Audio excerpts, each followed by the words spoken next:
Case थे और आज कल की रिपोर्ट अभी थोड़ी देर में अभी जारी होने वाली है, उसमें आज जो रिपोर्ट जारी होगी उसमें 3,583 केसेस हैं, 3,583 केसेस हैं।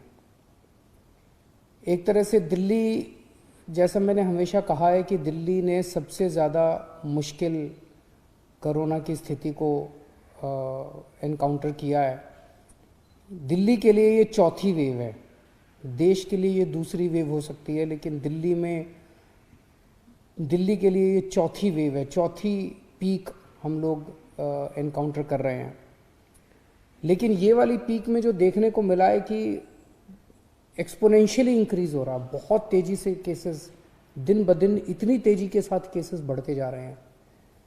ये चिंता का विषय है, लेकिन घबराने की ज़रूरत नहीं है। हम सरकार में इस स्थिति के ऊपर पूरी नज़र रखे हुए हैं और जो भी उचित कदम उठाने की ज़रूरत है वो सभी कदम हम लोग उठा रहे हैं। इसको पूरा जो डेटा हम लोगों ने देखा है उसके हिसाब से ये केसेस तो बहुत तेज़ी से बढ़ रहे हैं, लेकिन इस बार ये जो कोरोना की चौथी वेव आई है ये पिछली वेव से कम सीरियस हैं। कम सीरियस मतलब कि एक तो मौतें काफ़ी कम हो रही हैं और दूसरा लोगों को अस्पताल में और लोगों को आईसीयू में जो भर्ती होते हैं वो काफ़ी पिछले उसके मुकाबले काफ़ी कम हैं। हम ये देख रहे थे कि अक्टूबर के महीने में जब लगभग इतने ही केस 3-4 हज़ार केसेस डेली आ रहे थे, उस वक्त आईसीयू में लगभग 1700 के करीब पेशेंट्स थे और आज लगभग 800 के करीब 50% के करीब पेशेंट्स हैं। उन दिनों में जब डेली 3-4 हज़ार केसेस आ रहे थे, 40 के करीब मौत डेली हो रही थी। आज 10-12 के करीब मौत डेली हो रही हैं। तो अभी ये वाली जो वेव आई है ये पिछली वाली वेव के मुकाबले में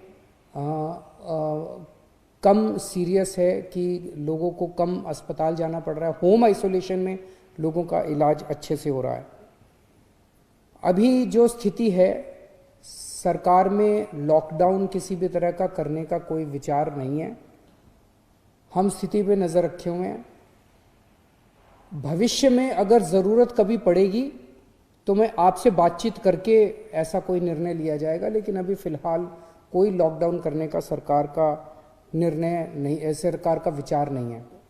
लेकिन आज हमने मीटिंग करके ये देखा कि अस्पतालों में और कितनी व्यवस्था करने की ज़रूरत है, ताकि अगर लोग बीमार हों और वो अस्पताल में एडमिट होना चाहें तो एम्बुलेंस की व्यवस्था, अस्पताल की व्यवस्था, वेंटिलेटर की व्यवस्था, ऑक्सीजन की व्यवस्था और आईसीयू की व्यवस्था, ये सारी व्यवस्थाओं के ऊपर आज हम लोगों ने विचार किया है और इसके लिए पूरा प्लान तैयार किया है कि कैसे कैसे किन किन स्टेजेस के अंदर आईसीयू के बेड्स बढ़ाए जाएंगे, कब कब प्राइवेट अस्पतालों के अंदर आईसीयू के बेड्स बढ़ाए जाएंगे, कब कब सरकारी अस्पतालों के अंदर कितने कितने बढ़ाए जाएंगे, उसकी हम लोगों ने पूरी प्लानिंग की है। तो हॉस्पिटल मैनेजमेंट, हेल्थ मैनेजमेंट पूरा सिस्टम जो है, कोरोना में अगर आने वाले समय में केसेस इसी तेज़ी के साथ बढ़ते हैं तो उसको ध्यान में रखते हुए हम लोगों ने आज पूरी प्लानिंग की है। मुझे लगता है कि हमारे सामने मोटे मोटे तौर पे 3 काम हैं। एक, इसको फैलने से किस तरह से रोका जाए, जिसमें हम हमेशा कहते हैं टेस्ट, ट्रेसिंग एंड आइसोलेशन। उसको बहुत एग्रेसिवली अब किया जा रहा है और जहाँ जहाँ कंटेनमेंट जोन्स बनाने की ज़रूरत है वहाँ कंटेनमेंट जोन्स बनाए जाएंगे और इसको फैलने से रोकने की कोशिश की जाएगी। लेकिन इसमें सरकार का रोल तो शायद बहुत कम है। सबसे बड़ा रोल जनता का है, सबसे बड़ा रोल आपका है। हम दिल्ली वालों ने पिछली 3 पीक्स को कितनी खूबसूरती के साथ टैकल किया और हम कामयाब हुए। मैं आज आपसे सबसे हाथ जोड़ के प्रार्थना करता हूं कि फिर से वापस मास्क पहनना चालू कर दीजिए। इसको मास्क को यही एक चीज़ है, मास्क पहनना, सोशल डिस्टेंसिंग और अपने हाथ लगातार धोना, ये अगर हम करेंगे तो इसको फैलने से रोक सकते हैं। दूसरी चीज़ है हॉस्पिटल मैनेजमेंट की। अगर हम बीमार हो जाएं तो हमारे लिए उचित हॉस्पिटल में जगह होनी चाहिए, हमारे अच्छा इलाज होना चाहिए, उसके ऊपर सरकार उचित कदम उठा रही है। और तीसरा है वैक्सीनेशन। वैक्सीनेशन के ऊपर सरकार पूरा ध्यान दे रही है। हमें लगता है कि जितना ज़्यादा वैक्सीनेशन किया जाएगा उतना ज़्यादा इस बीमारी पे काबू पाया जा सकता है। हमें खुशी है कि केंद्र सरकार ने 1 अप्रैल से 45 साल से ऊपर की उम्र वालों के वैक्सीनेशन की इजाज़त दे दी है। कल हम लोगों ने 71,000, दिल्ली में 71,000, हमारी कैपेसिटी अब 96,000 की हो गई है, 71,000 वैक्सीनेशन किए। हमें 2 दिक्कतें आ रही हैं। एक तो ये कि केंद्र सरकार ने गाइडलाइन की है कि जहाँ भी वैक्सीनेशन होगा वो केवल और केवल अस्पताल या हेल्थ फैसिलिटीज़ के अंदर हो सकता है। उसमें शुरू में ये डर था कि अगर वैक्सीनेशन के कुछ साइड इफ़ेक्ट हो गए, कोई रिएक्शन हो गया, तो वहाँ पे तुरंत कोई फैसिलिटी होनी चाहिए ताकि उसका इलाज किया जा सके। लेकिन अब तो 4 महीने हो गए, 3 महीने हो गए लगभग वैक्सीनेशन करते हुए। कल बता रहे हैं 71,000 हमने वैक्सीनेशन किए, जिसमें 4 लोगों को थोड़ा बहुत वो हुआ रिएक्शन वगैरह, और वो ठीक हो गए, घंटे 2 घंटे के अंदर वो लोग ठीक हो गए। तो अब ये तो सामने आ गया कि ये सेफ़ है। तो अगर ये सेफ़ है तो केंद्र सरकार अगर हमें मास लेवल पे वैक्सीनेशन करना अलाउ करे तो हम कम्युनिटी सेंटर्स में, स्कूलों के अंदर, मतलब कई 100 हज़ारों हम फैसिलिटीज़ क्रिएट करके इसको युद्ध स्तर के ऊपर वैक्सीनेशन ड्राइव शुरू कर सकते हैं।